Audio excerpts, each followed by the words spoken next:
Good morning. Whenever we gather in this sacred space, it is made more sacred by the presence and attention of each and every one of us. Whether we are here in the sanctuary or attending by live stream from places far and near or viewing sometime in the future, we are here together. I invite us now to turn to the camera and wave to our live streaming friends. Let us take a moment now to greet one another.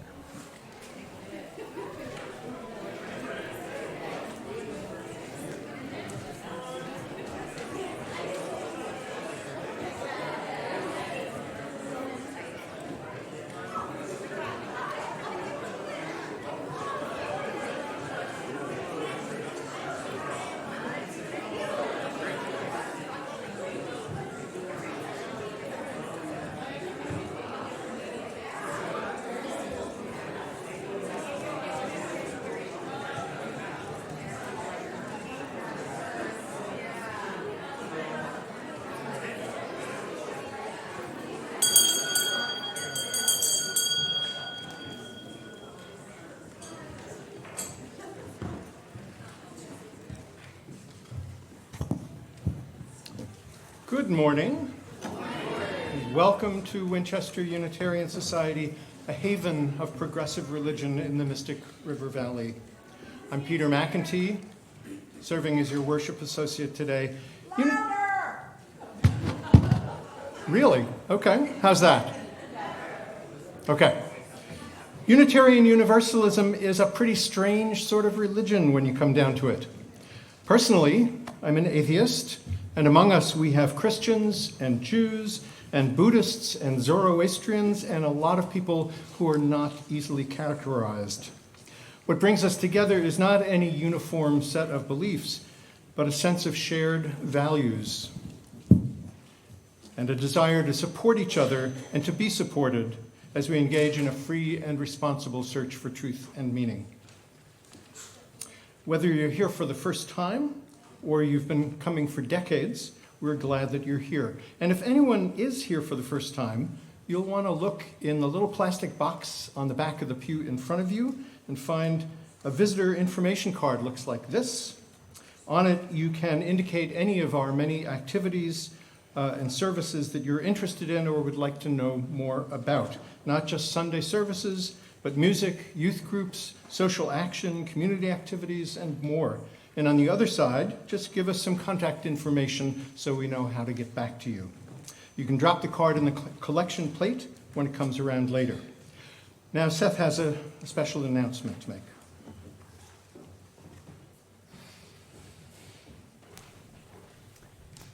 Hey there, everyone. If you have been paying attention and coming for the past several months, you have heard us talk about the covenant process that the congregation is engaged in, that the transition team has been leading us in. And maybe you even participated in a couple of other events that we've held in terms of the gathering of information that we've done. Well, we are at the point now where we are putting pen to paper, so to speak, and actually trying to come up with the words and phrases that we want to have in the covenant. And so we are holding an event this afternoon, which hopefully you might have seen about in your highlights email. This afternoon at noon after the service, we're going to have another event where we're going to share some of the words and phrases that have come out of the things that you've already shared with us. But we also want to make sure you have another opportunity to give us words and phrases and tell us what's important to you that be in our covenant about how we're going to relate to one another. So please come and join us, the transition team, at noon down in the chapel downstairs and spend some time with us sharing your ideas about what's important. There will be lunch served, and there is also childcare if you need it. So please come and be with us this afternoon. Thank you. And now I'd like to invite Chris Wygant to make a special announcement.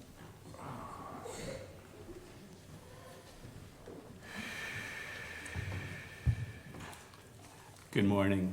My name is Chris Wygant, and I'm announcing that the Social Action and Outreach Committee will be holding a blood drive at the Winchester Unitarian Society on Monday, March 30th from 2 to 7 p.m.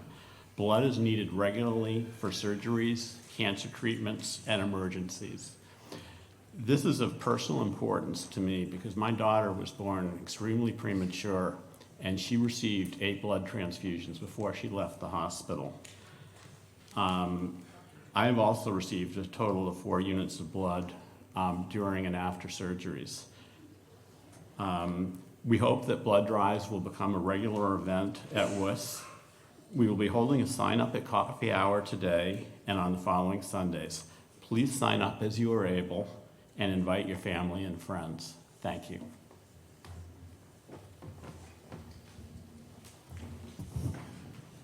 Chris, is that donations only by appointment, or can people just show up if they haven't? It's primarily by appointment. If they have openings, they will take one. Great, thank you. And now, let us open our hearts and minds to the spirit of worship.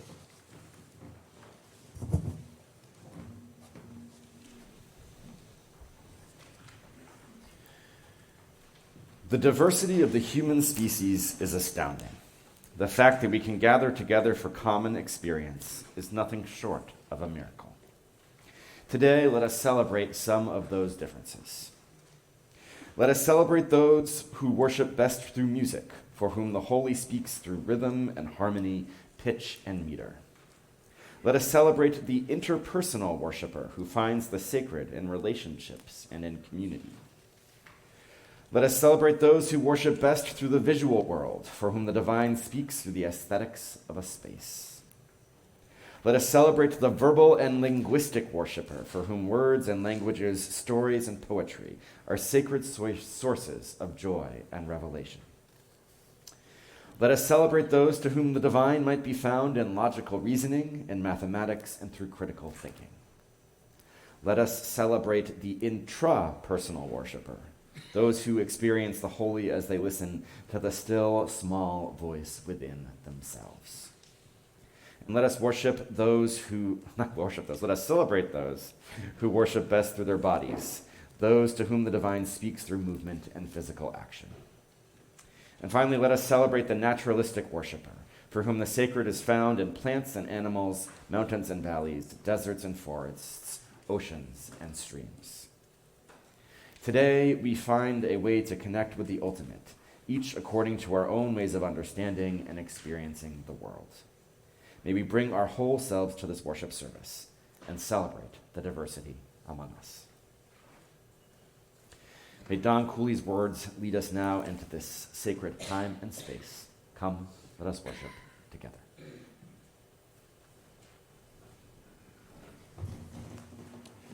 And now Seth will light our chalice as I read these words by Lisa Garcia Sampson. In these wild, historic, and uncertain times, we gather to remember who we are, who we belong to, and what we are called to do. As we light this chalice, we kindle the spirit of the great turning, the movement for justice alive in this nation today. May we feel it in our bones, and in the stillness of this hour, may we sense it calling our name. Now please rise in body or in spirit as we sing hymn number 100 in the gray hymnal, Peace Like a River.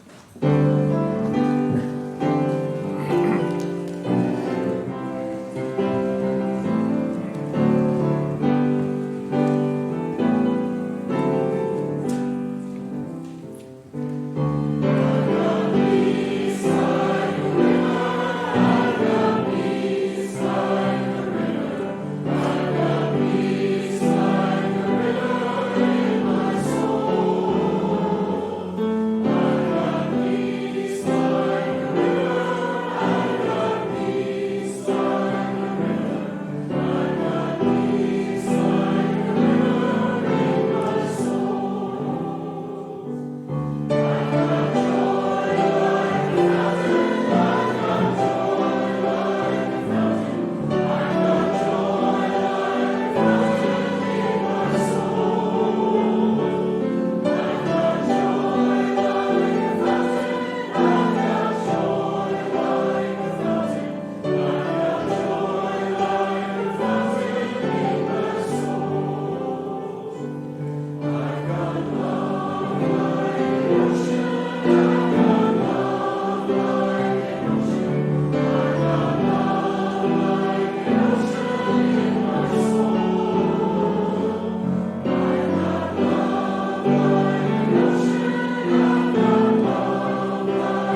would like to invite those who are young and young at heart to come forward for a story.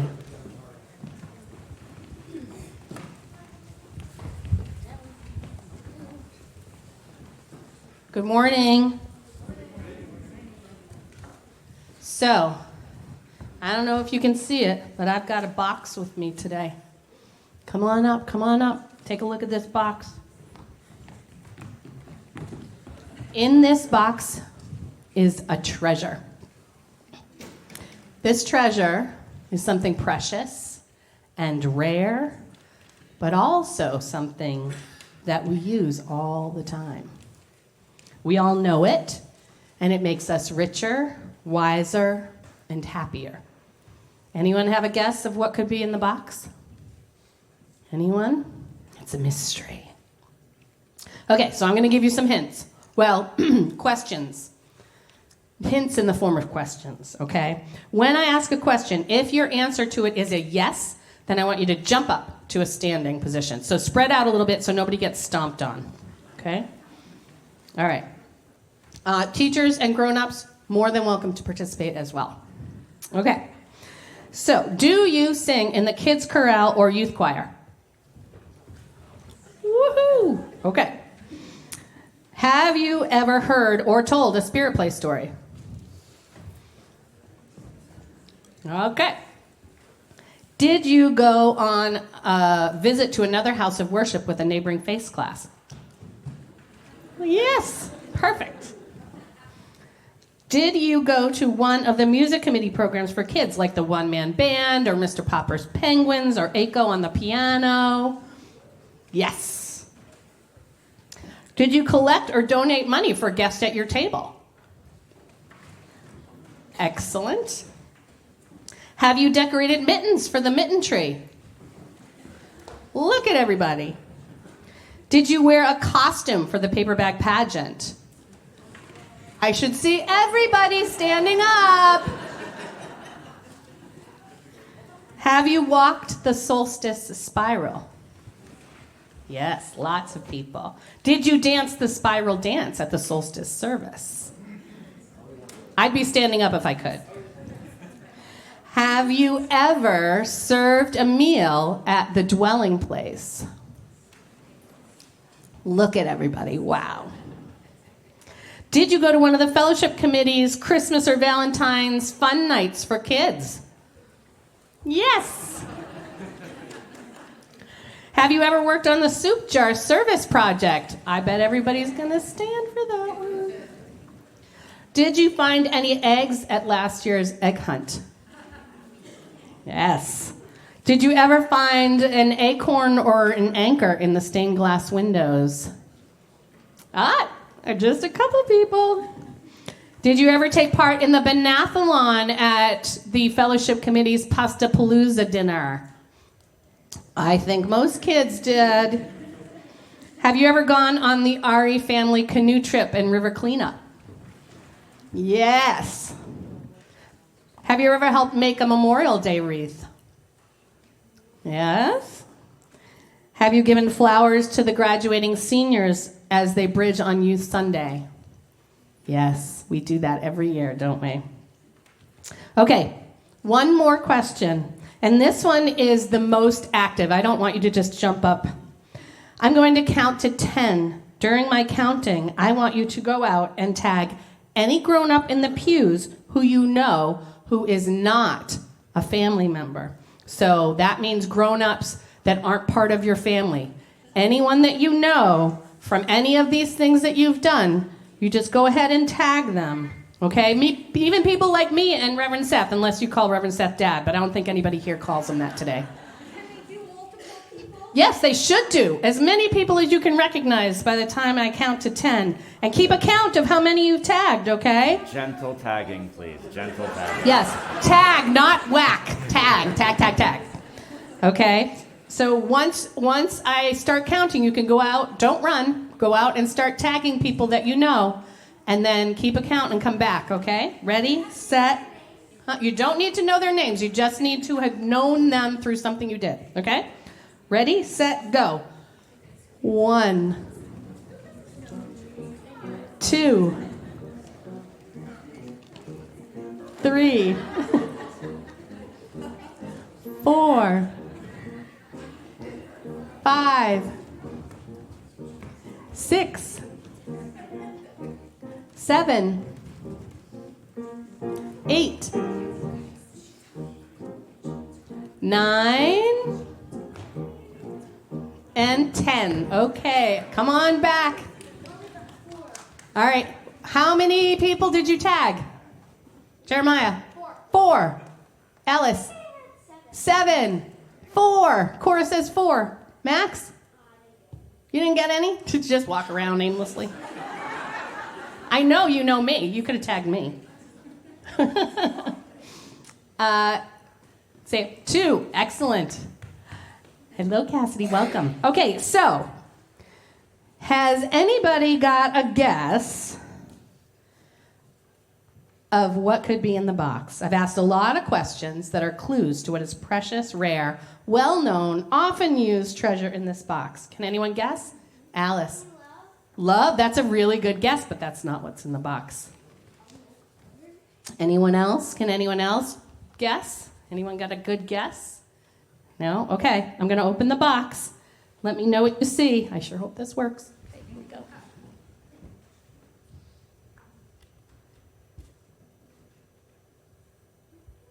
What do you see? The church, our very own Winchester Unitarian Society. So, it is kind of famous. That Jeremiah's right about that. Everything we do here makes it more precious, more special, more loved, and more valuable to us and even to the rest of the world. So let's hold this grand old place and all its people in our hearts today and every day for the treasure that it is. I invite the grown-ups and those of you who are not grown-ups but want to sing them to Ari.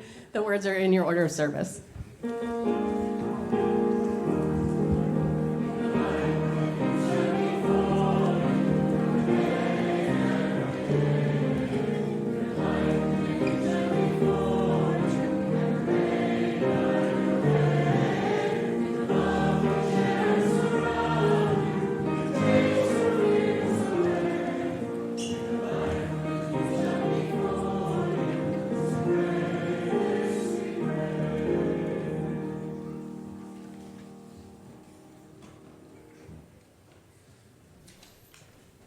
So while they are still filing out, I will tell you that I could have stood up for many of those things that Brenna was listing, and would have tried to on different weeks, but I had an unfortunate sledding experience with my kids earlier this week. Some folks who had come before us earlier in the week had put bumps into, for like jumps, and it did not go well for my backside when we went over the bumps.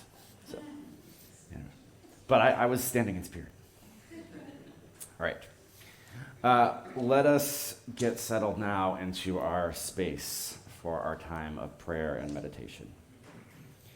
Maybe you close your eyes, maybe you ground yourself by placing both feet on the floor, maybe you take a deep breath in and out. Before we begin the pre-written part of our meditation and prayer time today, let us take a moment to hold space with love for all those who have been impacted by the conflict in Iran. Let us hold and love all those who have been killed in this conflict, as well as their families. Let us hold and love our United States soldiers who did not choose to be in this conflict, and who yet nonetheless are being traumatized by causing the death of others and who are themselves in harm's way.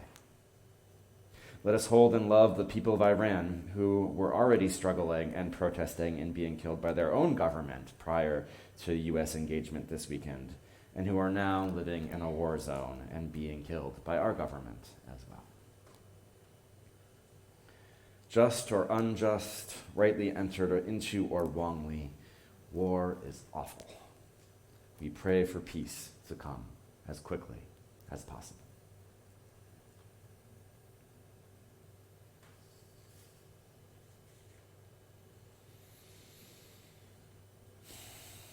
And now let us reflect together on these words by Kimberly Ann Tomzak Carlson, titled, Our Roots of Resilience.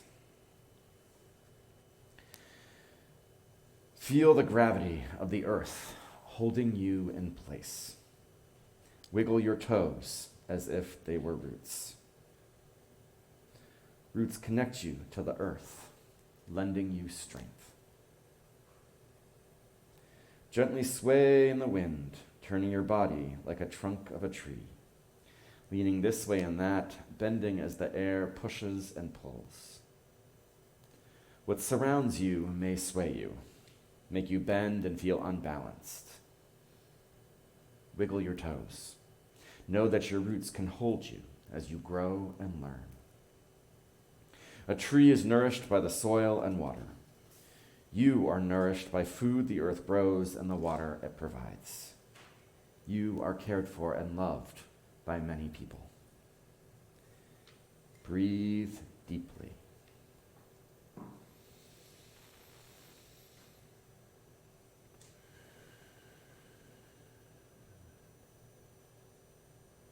Still yourself.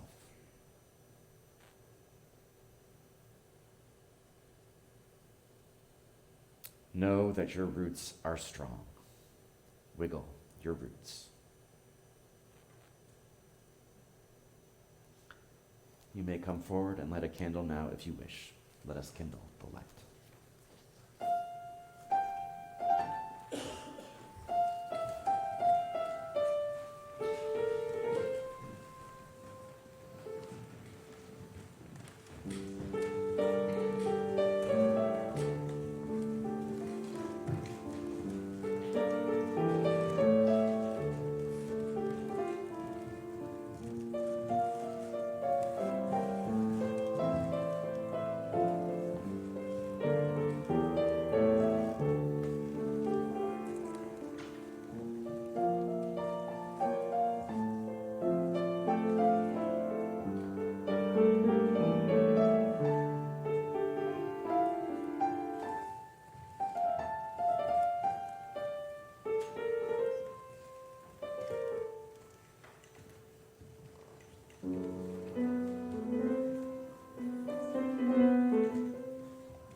Good morning. My name is Liz Lentz, and I'm speaking today on behalf of the Pledge team, which officially includes John Healy and myself, and is enthusiastically supported by our Cracker Jack administrator, Stacy Katz, our treasurer, Judy Murray, our former treasurer, Brad Steele, our standing committee chair, Gordy McIntosh, and our standing committee liaison and Pledge veteran, Liz Scott. Brad and Gordy even sacrificed a big chunk of yesterday to help us stuff envelopes, which I can tell you was absolutely clutch, so thank you, gentlemen. I'm here to kick off our annual pledge drive. Each year around this time, we invite members and friends to make a financial commitment to support Winchester Unitarian Society in the coming fiscal year, which begins on September 1. But before we talk about those details, I want to share why I give and why, especially now, being part of this community matters so much. When I first came here about 20 years ago, I was a bit like the leaf in Reverend Seth's service blurb for today, floating in what seemed like a pretty pleasant pond, curious, intrigued, but not yet really part of the ecosystem. My husband, John, had become the music director here, and I was curious. Disaffected from the Catholic faith of my childhood and skeptical of organized religion, but feeling like I was missing something. I definitely was not looking for dogma. I was looking for a space to wrestle with life's big questions without checking my brain at the door. At first, I kept coming because worship and choir were pretty much the only non-sleeping hours I devoted to something beyond my life as a junior associate at a Boston law firm. In the grind of that job, evenings were the second shift, and weekends were for other people. This place drew me in and helped me stay whole. The rhythm of gathering, singing, listening, and being with wonderful people who asked the important questions and didn't pretend to have all the answers grounded me in something steadier. Over time, I began to put down roots. I joined the building committee, helped with fundraisers, and served in the nominating and membership committees eventually. And now I teach our whole lives, serve as a worship associate, and I sing in the choir, which is still a huge source of comfort and joy for me. With each new commitment, I felt more grounded in my values and in this community of remarkable people. It's no accident that we're talking about roots right now. The world outside feels unmoored. The chaos of our politics, the urgency of climate change, the ache of cultural divisions, and the daily pressure of trying to hold it all together sometimes feels like being buffeted by hurricane-force winds. What if the noise overwhelms us, and what if we're not strong enough? This is why this place matters. It's not an escape or a social club, but it's a place that anchors and strengthens our spirits. Here we ask hard questions together, we pursue justice and compassion, we counter isolation with belonging. These are communal acts of strength and courage in a time when so many forces push toward fragmentation and despair. And that is why I give. Not simply to keep the lights on, although electricity is excellent, but to sustain a community that holds us steady and lifts us up. Soon you will receive a mailing with a pledge card and information about our society's finances.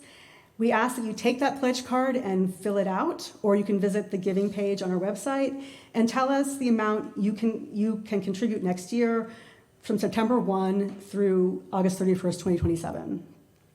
Your pledge is not payable now, but it's a promise to help sustain this community in the year ahead. Our goal this year is $460,000, which is a modest 3% increase over last year. Reaching it will sustain our ministries and our programs, help us welcome our new minister in the fall on a firm foundation, and support our staff, maintain this beautiful building, and ensure that this rooted, resilient community remains strong in the year ahead. Let's make this a joyful and generous pledge drive, everybody, and let's continue building the strong, grounded community that we cherish. Thank you for listening.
Hey, Jay, it looks like the battery's dead on this, so I might need to use the...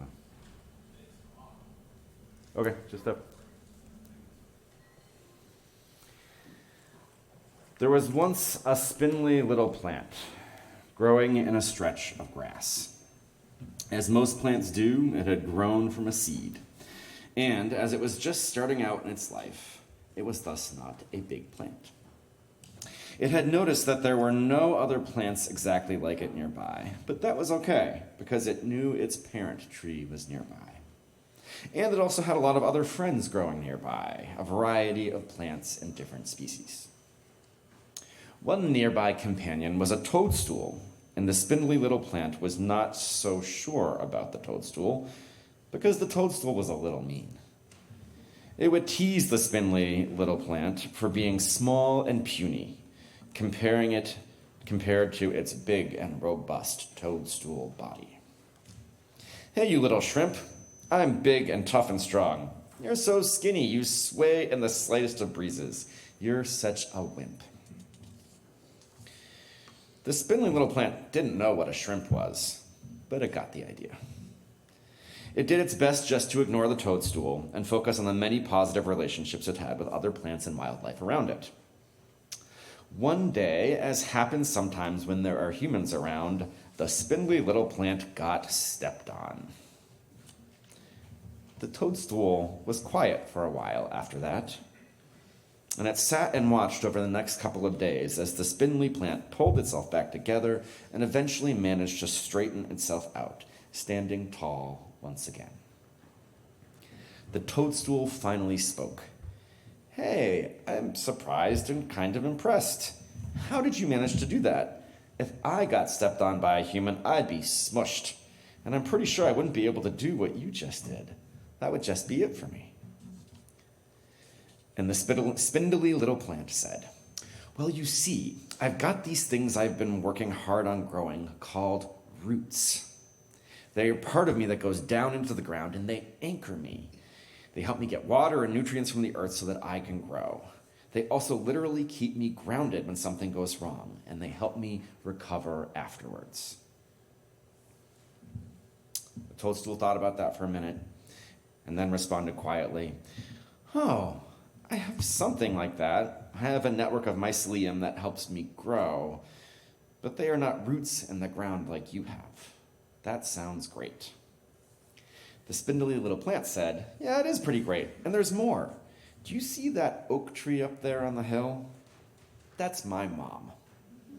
And if I keep nurturing my roots, one day I'll grow to be big and tall, just like her. The toadstool stopped teasing the spindly little plant from that day forward, and over time, they even became friends.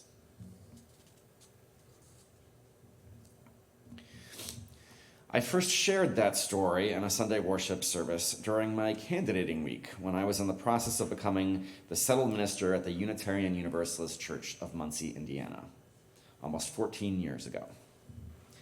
Candidating week, if you're not familiar, is the final stage of calling a long-term settled minister.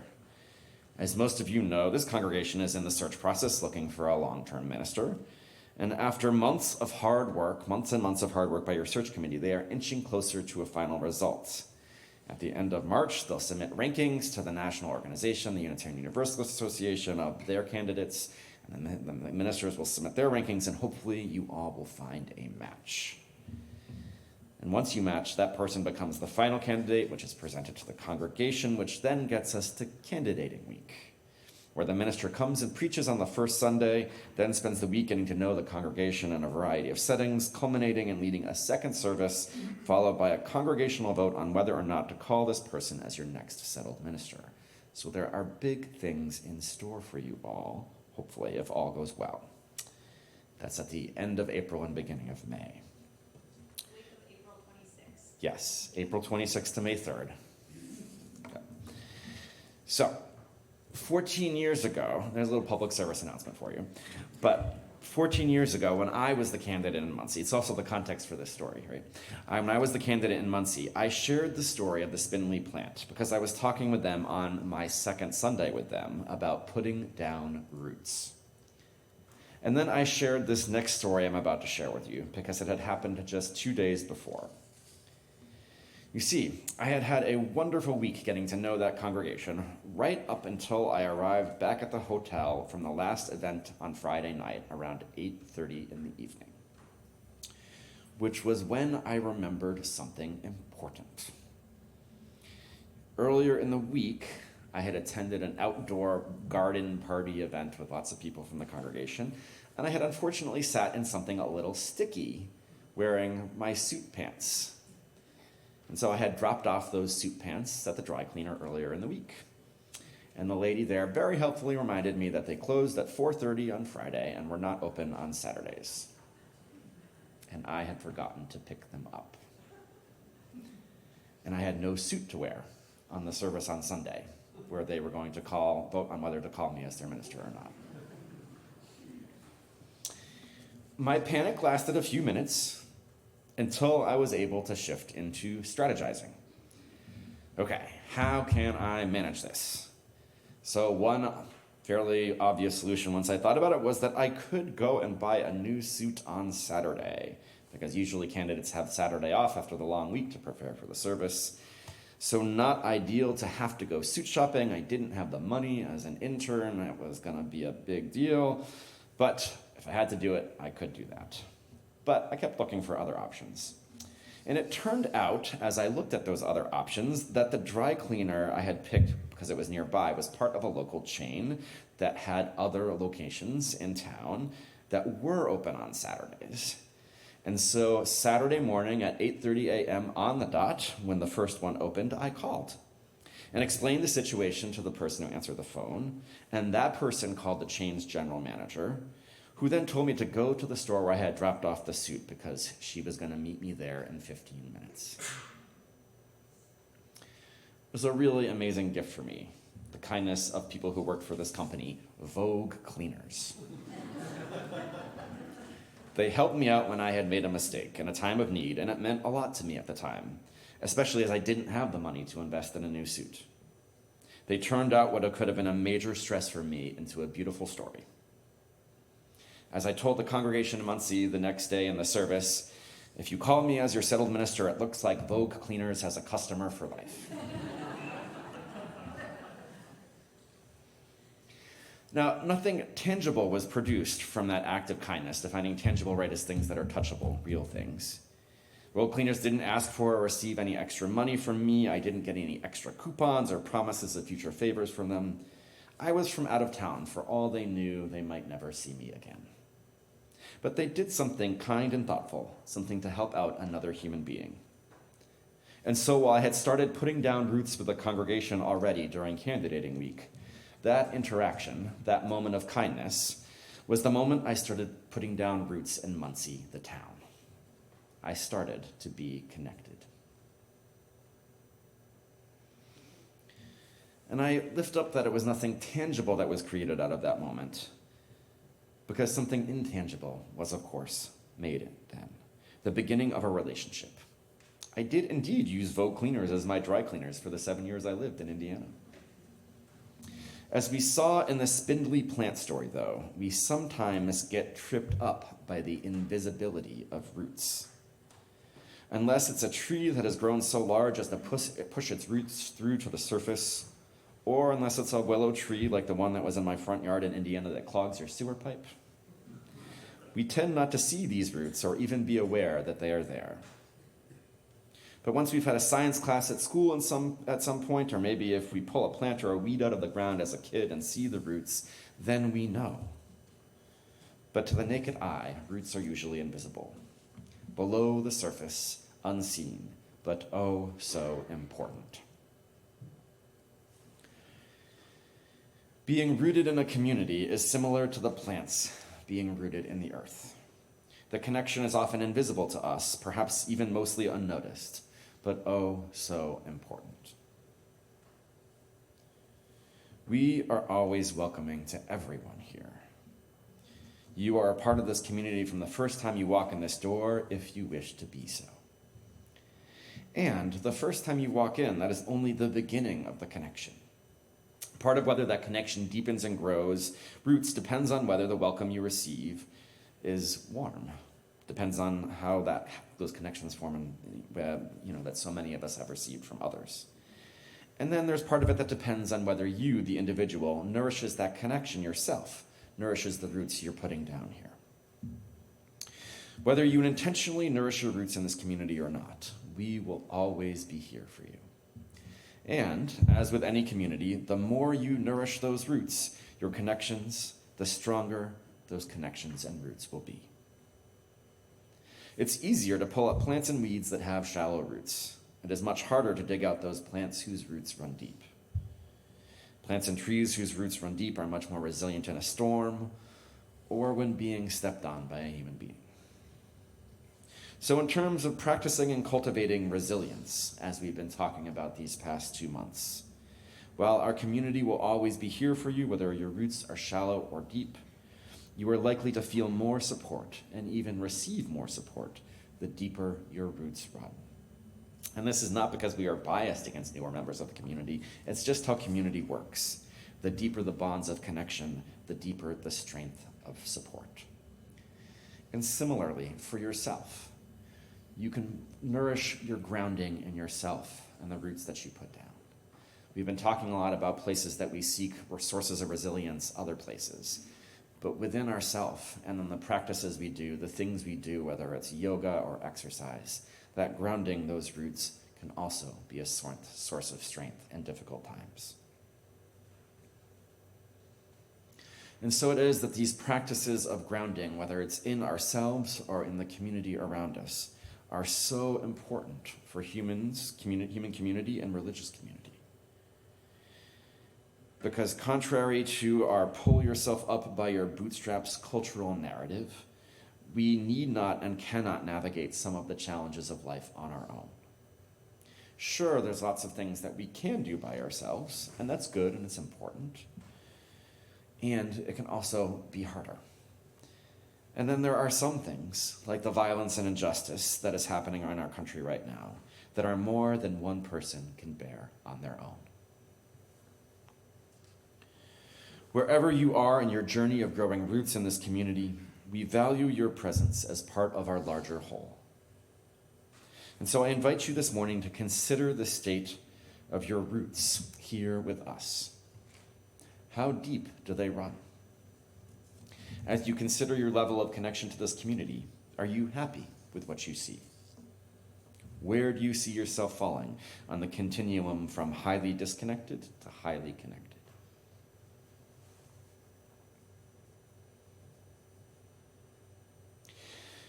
If you are happy with where you are, hooray! And if you are not, I ask, what might you do to help yourself be more connected? If you are not, what can we do to help you feel more connected? So those are some of the theological and philosophical wonderings for us this morning. And of course, on this Sunday where we are kicking off our annual pledge campaign, there is a practical side to this messaging as well. Plants, roots, connections, even if they run deep and strong, they need tending. Out in the world, Mother Nature does the tending. The earth provides nutrients, the rain comes down, the sun shines. Seeds take root, roots grow, plants emerge from the soil, trees thrive over years and decades. But those plants we keep inside, they need tending if they are to survive. Indoor plants, they need water, they need the right amount of sunlight, they need soil filled with nutrients. To keep them alive, we must tend to them over and over again, over time.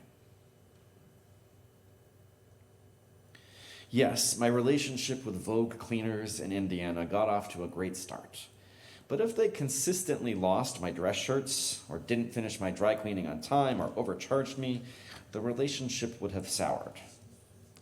But I remained a loyal customer for 7 years, not because of the initial act of kindness, but because they nurtured their business relationship with me and their many other customers.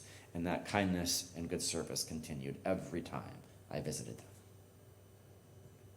Just as plants need nourishment to survive, all relationships need nourishment to survive as well, including the relationships you have in this community including your relationship to this community. The roots we have put down in here, they need tending. They need nourishment. And just like plants need water, sun, and soil, we need many kinds of nourishment as a community. In congregations, we sometimes talk about how we need our members and friends to share with us of their time, their talents, and their treasure. And we do need you to share of all of those. And then, of course, this morning specifically, we're talking about sharing your treasure. As most of you know, the vast majority of the funding of our budget comes from you, members and friends of the congregation, from your pledges, from the money you give to support this community. I don't think you need me to pitch you on why it's important to give. Winchester Unitarian Society has so much that we offer the world, both to those who come inside our walls and to those outside them. I don't think I need you to pitch, I say, because unless this is your first time visiting, most of you have come back here for a reason. Since there's nothing making you show up here on Sunday morning, week after week, month after month, year after year, even decade after decade for some of us. What is it that is special about this community to you? What keeps you coming back and even volunteering to help out in leadership sometimes? What are your Vogue cleaners moments? When have you been the giver, and when have you been the receiver?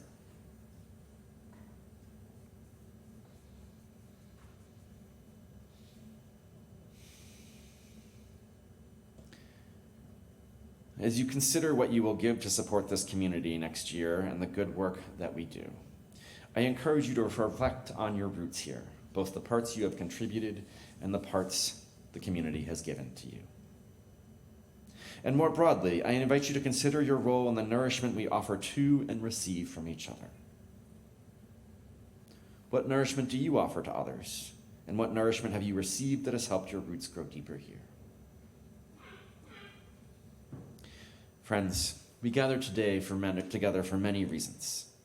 One important one is to lend each other support and strength during difficult times. The deeper we grow these roots, the stronger we will become, and the more we will be able to offer that strength to others who need it out in the wider world. May we continue to deepen our roots and grow this community so that we can offer strength to those in need, both within and beyond these walls.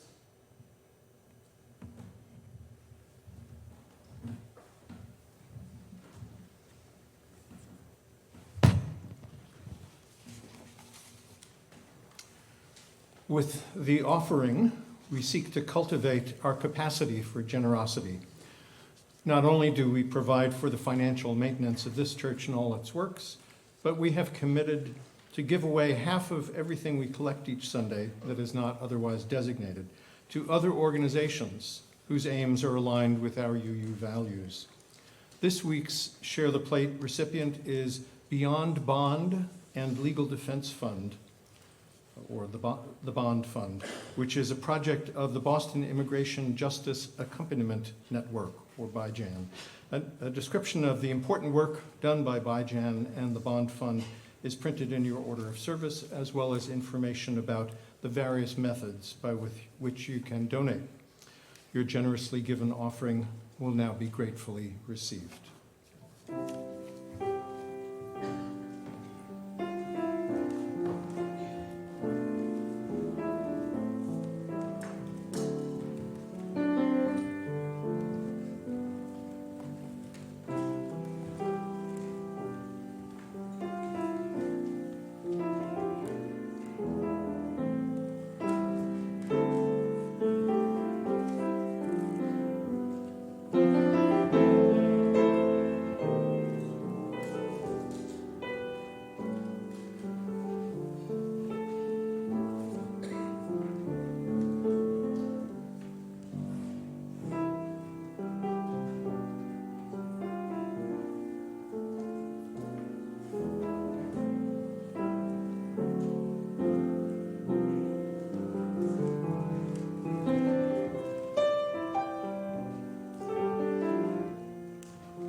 Those who wish to do so are invited to join in the unison affirmation.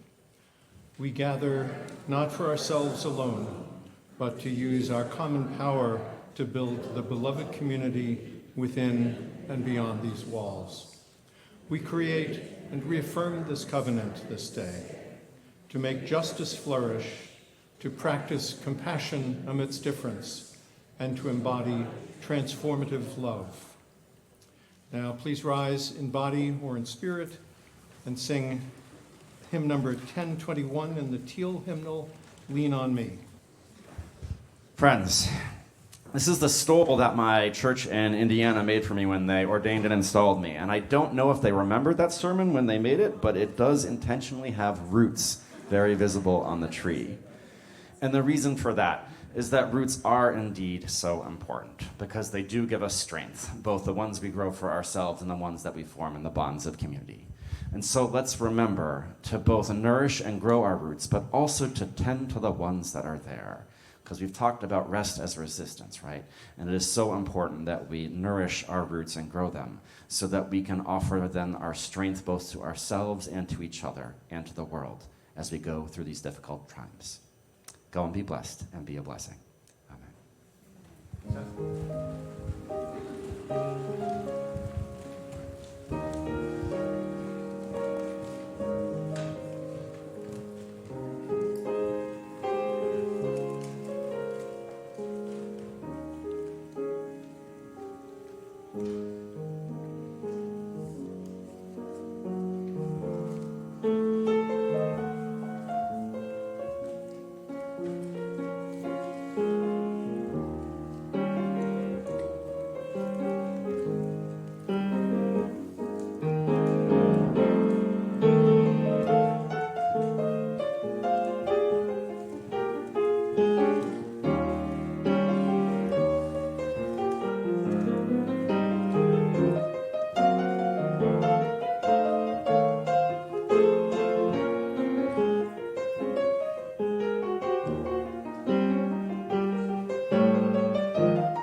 Please say with me the words printed in your order of service for extinguishing the chalice. We extinguish this flame, but not the light of truth, the warmth of community, or the fire of commitment. These we carry in our hearts until we are together again. Today's service is ended, but our life of service continues. Let's continue our conversation back in the Sims room.